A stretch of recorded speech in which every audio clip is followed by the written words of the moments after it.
मधुपुर नाम का एक गांव था जहां पे सीमा अपने बेटा प्रशांत और बेटी मंजू के साथ रहती है। प्रशांत और मंजू बहुत छोटे थे, महज 5 साल की। तब सीमा की पति मनोज का अचानक मृत्यु हो जाने के बाद सीमा अकेले ही अपने परिवार चलाती थी। सीमा मेहनत से मजदूरी करके जो भी कमाती थी उससे उसके घर नहीं चल पाता था। सीमा बहुत ईमानदार और मेहनती थी। वो दिन भर दूसरे के घर में काम किया करती थी ताकि उसके बच्चे को 2 वक्त अच्छे से खाना मिल जाए।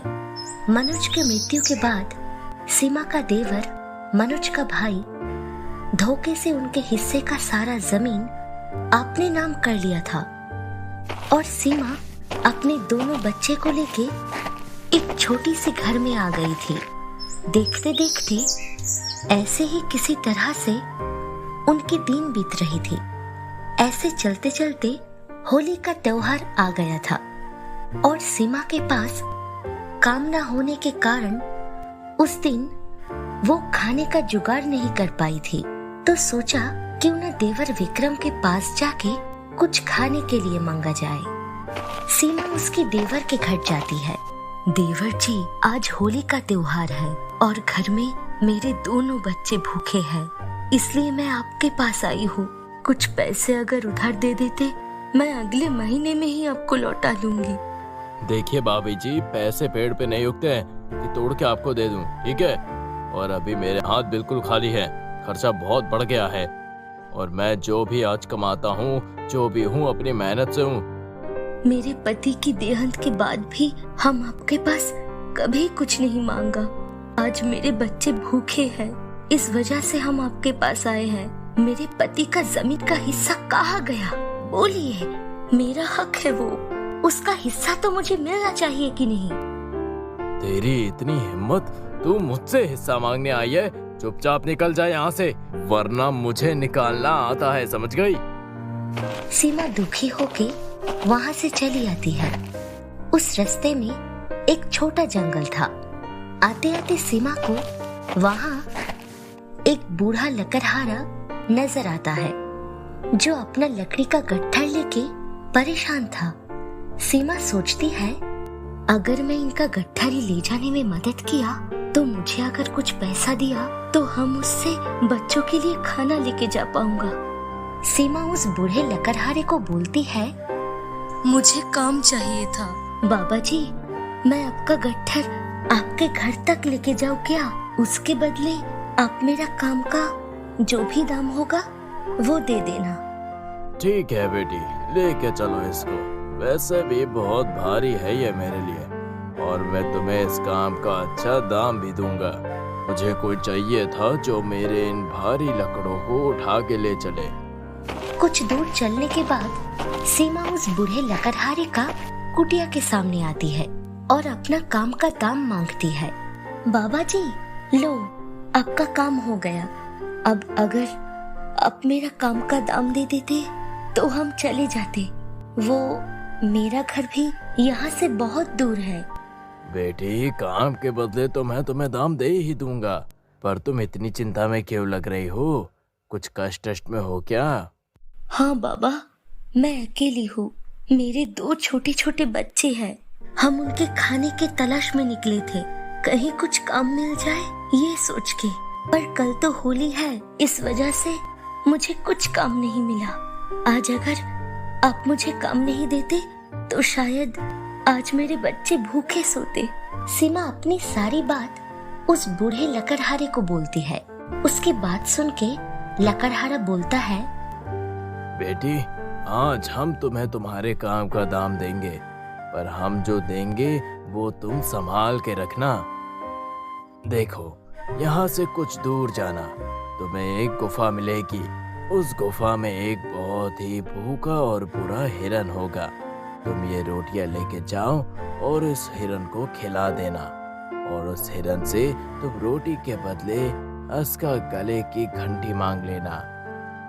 सीमा उस बूढ़े लकड़हारे से रोटी लेके उस गुफा के अंदर जाती है और उस हिरनी को वो रोटियां खाने के लिए देती है। सीमा की रोटी खा के वो हिरणी अपनी परी रूप में आती है और बोलती है, रोटी के लिए धन्यवाद आपका और मेरी भूख मिटाने के लिए। बोलिए, आपको क्या चाहिए? मुझे आपके गले में बंधा हुआ वो घंटा चाहिए। ठीक है, ये लो घंटा, पर याद रखना ये घंटा कोई मामूली घंटा नहीं है, ये एक जादुई घंटा है। इस घंटा को हिलाकर आप जो मांगोगे वो मिल जाएगा, पर याद रखना जैसे ही घंटा का काम पूरा हो जाए तो इसके ऊपर पानी डाल देना, नहीं तो ये काम करता रहेगा। पानी डाल देने से ये शांत हो जाएगा। ठीक है महारानी, आपका बहुत धन्यवाद। अब मैं चलती हूँ, मुझे जाना होगा, मेरे बच्चे भूखे हैं। सीमा वो घंटा लेके अपने घर आती है और उस घंटा को बोलती है, घंटा घंटा खाना चाहिए। बस घंटा खाना निकलना शुरू कर दिया। जैसे ही खाना बन गया, सीमा उस घंटे में पानी डाल दिया तो घंटा अपना काम भी बंद कर दिया। बहुत दिन बाद सीमा अपने 2 छोटे छोटे बच्चे को ठीक से खाना खिलाई थी, तो मन से उस बूढ़े लकड़हारे को वो मन में बहुत धन्यवाद देती है। बस इसके बाद सीमा उस घंटा के जादू से अपनी जरूरत पूरी करने लगी। देखते देखते सीमा उसके देवर से भी अमीर बन जाती है और ये बात फैल गई कि सीमा बहुत अमीर बन गई है। और जब ये बात सीमा का देवर को पता चला तो वो सोच में पड़ गया, आखिर कैसे हो रहा है ये सब कुछ। कल जो औरत लोगों के घर में जा जाकर काम कर रही थी वो आज इतनी अमीर कैसे बन गई? बात हजम नहीं हो रही है मुझे। होली के दिन आई थी पैसे मांगने और आज 1 महीने के अंदर ये सब कैसे? मुझे इसका राज तो पता ही करना होगा। फिर एक दिन विक्रम रात को सीमा के घर की खिड़की से झांक के देखता है, सीमा एक घंटा की मदद से अनाज निकल रही है। विक्रम को सब समझ में आ गया, आखिर ऐसा कैसे हुआ। ओह अच्छा, तो ये सब इस घंटे का कमाल है, हाँ? जिसके चलते मीना इतना अमीर हो गई है। ये घंटा मुझे चाहिए किसी भी हाल में। विक्रम दूसरे दिन रात को सीमा के घर में से उस घंटा को चुरा के अपना घर लेके आता है और अपनी पत्नी को बोलता है, ये देखो भाग्यवान, ये एक जादुई घंटी है, इससे जो भी तुम मांगोगी वो तुम्हें मिल जाएगा। लेकिन उससे पहले हमें ये गांव छोड़कर यहाँ से जाना होगा। चलो अपना सारा सामान पैक करो और यहाँ से चलते हैं हम लोग। विक्रम उसका परिवार को लेके नदी के रास्ते नाव लेके शहर की तरफ चल देता है। कुछ दूर चलने के बाद विक्रम की पत्नी को भूख लगती है, तो वो विक्रम को घंटा से खाना निकलने के लिए बोलती है, घंटा घंटा खाना बनाओ। देखते देखते घंटा खाना बनाना शुरू कर देता है और नाव खाने से भरने लगता है। विक्रम को उस घंटा को रोकना नहीं आता था। नाव खाना से इतना भर गया था कि अब नाव डूबने लगा।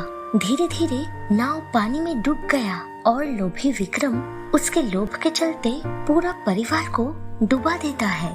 सीमा को घंटा खो जाने से दुख तो हुआ, पर सीमा बहुत मेहनती थी और वो उस घंटा के मदद से जो भी पाई थी वो उसके लिए काफी थी अपनी जिंदगी अच्छे से बिताने के लिए।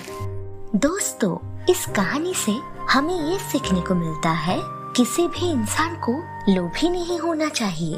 अगर आपको हमारा ये कहानी पसंद आई है तो हमारे इस चैनल को सब्सक्राइब करना ना भूले, ताकि आप और भी मजेदार कहानी देख पाओ सबसे पहले।